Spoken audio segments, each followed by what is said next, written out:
Thank you for joining me for this very special YouTube teaching. Now, this one will be a little bit lengthier than the ones of the past due to the amount of content that we're putting in this particular subject. I'm going to be sharing with you the idea or the thought of bowing before the great red dragon, Jerusalem and the Jewish people. Herein lies the point that I wish to make. There is a great red dragon on the earth today, and that red dragon is none other than China. And if you look at the Chinese flag, it is a red-colored flag, field background flag, and it has one large yellow star with four other stars that represent the four different types of the Chinese people that are circling or uniting around that one star. And of course, we know that is actually a communist flag that came in existence in 1949. The other thing that is interesting about China is that everyone knows that if you were to say the eagle, immediately you think of the United States, that all of our military branches symbol is an eagle. When you think of a lion, you think of Great Britain or England, which again, back in hundreds of years ago, the lion became, and the unicorn and the lion became a symbol of the British Empire. When you talk about a dragon, you immediately, if you know anything about the symbolism of the nations, you immediately think of China. Because to the Chinese people, they even call themselves descendants of the dragon. They call themselves the dragon people. The dragon is a good luck emblem. Now, it's also interesting in China that when you talk about the dragon, it is actually a serpent with four legs. Sometimes it has four claws, sometimes it has five claws. The single head of that dragon or that serpent has two horns upon its head. So here we go. The imagery and revelation of the dragon here in Greek is actually a serpent, and the emblem of the dragon among the Chinese people is literally a serpent. And you can do research on this to authenticate. It's not some story I put together or made up. Now, because China is a communist nation, red is the color. You have the Red Book of Communism, which was printed by Mao Zedong many years ago. You have that Red Book, which was passed out to the population to indoctrinate the people in the communist doctrine. You have the red flag on the red color of the flag of the Chinese flag. And you also have many times different colors of dragons, including the great red dragon, which is represented, of course, by China. Now, the reason I'm talking about that is because in the symbolism of the book of Revelation, this particular imagery of the dragon in the heavens represents Satan or the devil, and it represents how he goes forth. If you'll read the text, read all of Revelation chapter 12, he goes forth to devour this woman who is the nation of Israel and to devour her seed, which are the Jewish people. Now, this, of course, will happen literally in the Great Tribulation when Michael the archangel will cast Satan out from the second heaven to the earth, and it says, "Woe to the inhabitants of the earth and sea, for Satan has come down with great wrath, knowing that he has but a short time." It is interesting that in Chinese mythology, the dragon, and this is the dragon emblem that they use, but the dragon is supposed to be over the harvest and over the weather. And one of the things he controls is floods and water. Now, watch how interesting this is.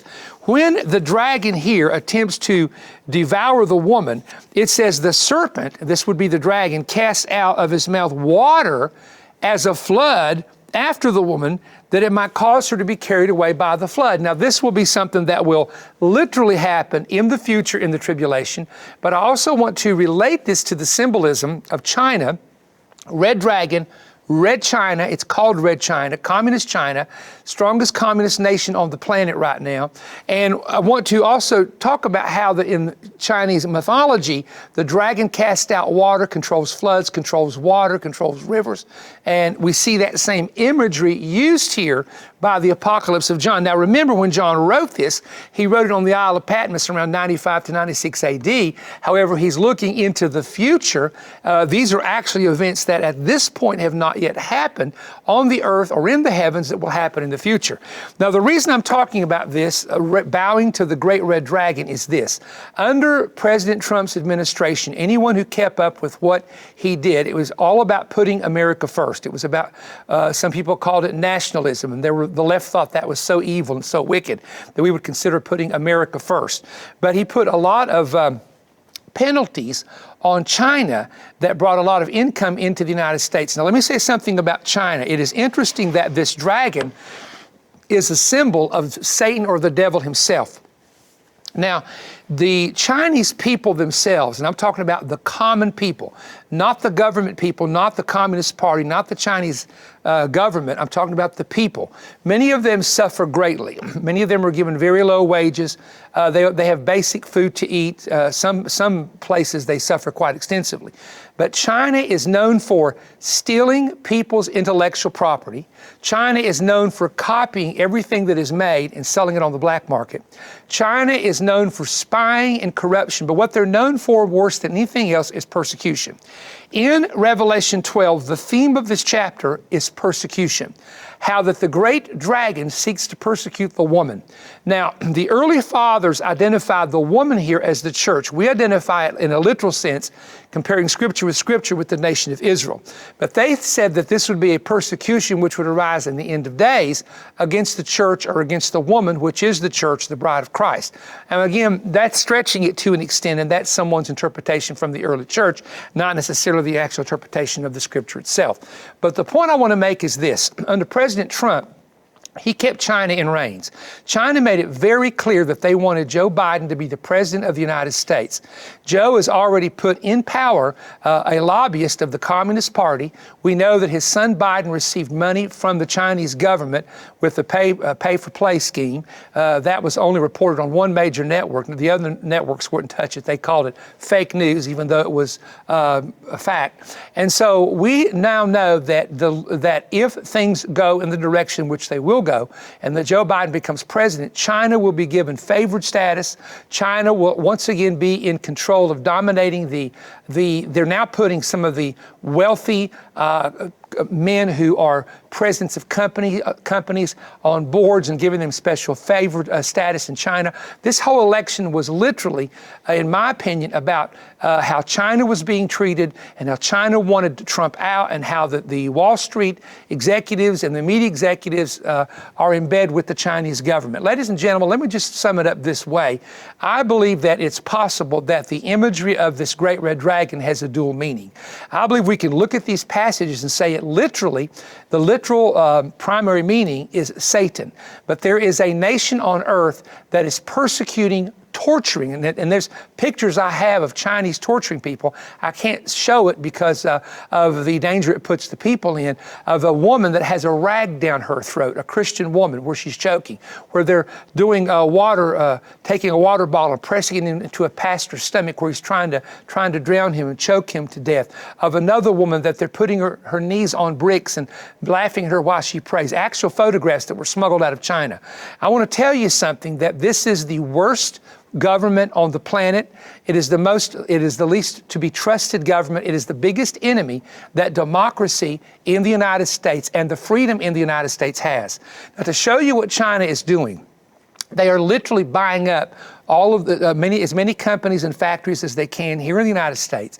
And I was in Nevada just several years ago when the market had completely crashed. And one of the big real estate agents who happened to be a partner of my ministry, I talked to him and I asked him who is buying up the property in Nevada and who is buying up. And he said, two groups, and he told me one particular group that I won't mention, but he said, and the Chinese. He said the Chinese are coming into California, and through companies and corporations, they're buying up the property, they're buying up the businesses, they're buying up the land, they're investing in the casinos.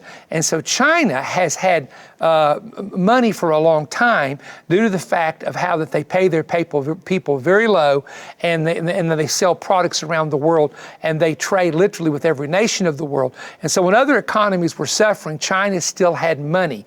We do know that the virus started in China, and some have suggested, and I'm not into conspiracy theories, I really am not. I try to stick with what I know as facts and what I know, what the Scripture teaches prophetically. But some believe that the virus was actually brought into the United States in an attempt to harm the economy of the United States, which without a doubt, billions of dollars have been lost because of shutdowns, and more is coming under a Biden administration.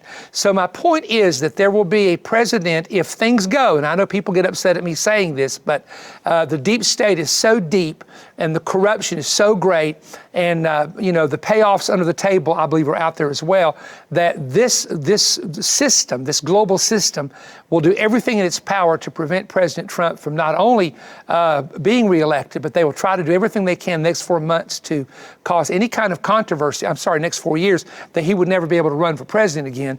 But the American people have voted, and we've seen what has happened. And so the point is that if Biden should become president, you're going to see China rise to power. And I hate to say this, you're going to see American corporations and the American government bowing to the Great Red Dragon. Now, on one more thing I'll share with you about this story is this, and this is what Christians need to keep in mind, because there again, my audience is predominantly an audience of Baptists, Methodists, Catholics, a lot of Jewish people, a lot of Muslim people as well in the Middle East. So my audience is very broad, but it's basically people who want to understand prophecy or the time of the end, especially on our YouTube channel. We have to understand that the parallel here of China being a dragon, a red dragon, and this great red dragon, and China being the worst human rights abusers on the planet, and anti-Christian, and torturing people, and they've done it for years, and they're still doing it, arresting people, or disappearing, torturing people, sending them to camps. Do your research on it. You'll find it out there.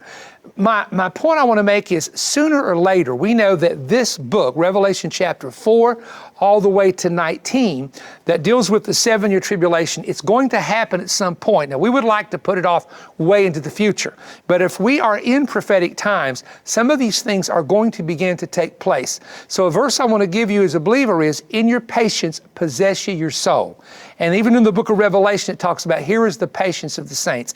It is going to require you and I to exercise a lot of ability to pray, intercede, wait on the Lord, and have patience in dealing with what we're about to see. But the other thing is this, as long as we're on the planet, we're the salt and the light. We need to agitate with that salt. We need to let that light burn bright. We cannot, as American citizens, of people who love the Constitution and love our religious freedoms, we cannot sit back and just take it and say, well, it's the last days. That's way too passive.